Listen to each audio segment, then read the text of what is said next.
Hey everyone, welcome back to another video. It's about damn time that we actually call out the double standards here in this country with our politicians. They're all seemingly, a vast majority of them happen to be corrupt, and they only call out things that they seem to be, well, appealing to a particular narrative, let's say. Like, for example, there was this incident that took place in Epping, Victoria, where a schizophrenic woman who is from Turkey, believe it or not, with an 80% Muslim population. We didn't know this at the time, right? All we got from the mainstream media was obviously these two Muslim women were assaulted in broad daylight. We didn't see any of the video, nothing like that. But the Labor MPs were very, very quick to jump on the bandwagon and stop like this Islamophobia, so to speak. How can there be Islamophobia in any country whatsoever? Let me just ask you that question, because Islamophobia, for me, I'm wondering, what even is it? I've got this rational fear towards a group of people, right? But Islam is not a race. Islam is a religion. So how can there be Islamophobia? But the politicians are just using these labels like they do for the trans agenda, transphobia, homophobia, all these vast amounts of phobias that they'll slap onto each and every one of us if you so dare to call out how absurd something actually is. They'll just throw it out there. We've seen countless Labor MPs where their electorate is all about protecting the Muslim vote. They're more than happy to raise their voices and shout to the rooftops, "Oh, I'm in full support of my Muslim supporters and my Muslim voters," because they want to stay in their job. To them, it's more about making themselves look good rather than doing what's right.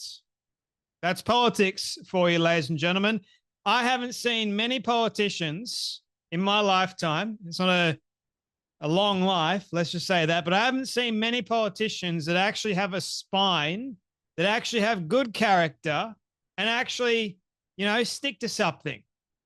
John Anderson is probably one of the very few that I respect and admire who actually has conviction towards something that is good, towards something that has proper character, who is not afraid to call out things that need to be called out. And you know what? I'm calling it out. Australia has a massive issue with double standards, especially when it comes to the Muslim population here in Australia. Australians, the politicians, I should say, same with the police, are scared of them because they know what's going to happen if they upset them. And they can do nothing about it because they've shot themselves in the foot. They've put in these new hate speech laws or hate crime laws that protect them for sure. So if you say anything negative about what's taken place, let's say, with the two Sydney nurses, Islamic nurses, and what they said, if you say anything negative about them, you can be seen as being a hateful person somehow. You're telling the truth. So this incident that happened in Epping in Victoria, with a schizophrenic woman, okay, she had a fit and she attacked these two Muslim women that were sitting down minding their own business. And obviously the mainstream media played it up like this is unacceptable. We shouldn't be having random people attacking Muslim women. It's not acceptable. And you had all these Labor MPs like Jason Clare, for example, who was quick to jump on the fighting hate only when it pays off for you. He was quick to condemn it and denounce Islamophobia in Melbourne, yet he was very silent. Now, Jason Clare is not even in Melbourne. He's a politician in Sydney, I believe it is.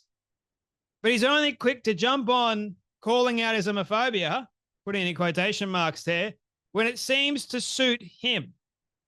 He saw this as a perfect opportunity, but he won't call out the hate and the vile remarks of those two Sydney Islamic nurses, which are in his own bloody state. So how does that work? You may be wondering. Easy, my friends. Corruption is how it works. Being fearful of what one side is going to do, and you don't care about the other side at all. You don't care about the Jewish population at all. You're like, oh, they're too small. Why should we care so much about them? Because they're Australian citizens. They're Australians. They're peaceful people. You wouldn't see a Jewish man attacking a random person on the street, would you? You're protecting the wrong people, man. You're protecting a group of people that wouldn't care less about you at all. If they didn't see you to be used as their like puppet, you are going to be used for their benefit, you mean nothing to them. So here is the head of the Melbourne Palestinian movement, Nasser Mashini, that declared Melbourne, Australia, and the world belongs to Palestinians, with his good friend Penny Wong. What did Australia deserve? What did Australia do, really, to deserve the likes of Penny Wong, who is an incompetent dingbat? Just saying.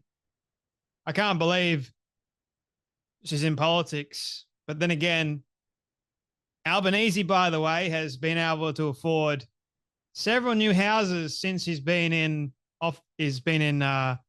politics. Very interesting, that. And I wonder, same for Penny Wong. Why is it you've got a salary of I don't know how much, but then you have real estate that is enormous? You have a massive real estate portfolio. You have a much bigger asset ratio going out than before you went in on a not a very big salary. I'll just point that out. So where's all the money coming from?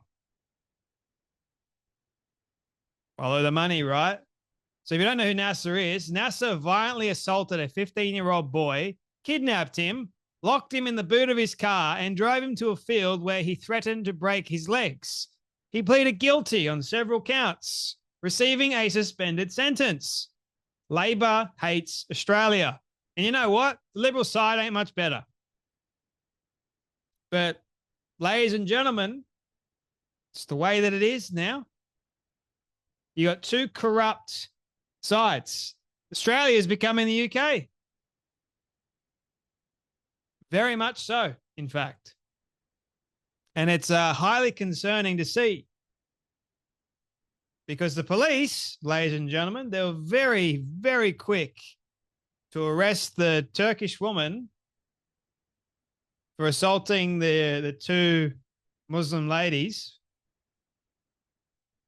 But Sydney police are still investigating, let's say, the apparent and blatant threat that the two Islamic city nurses made.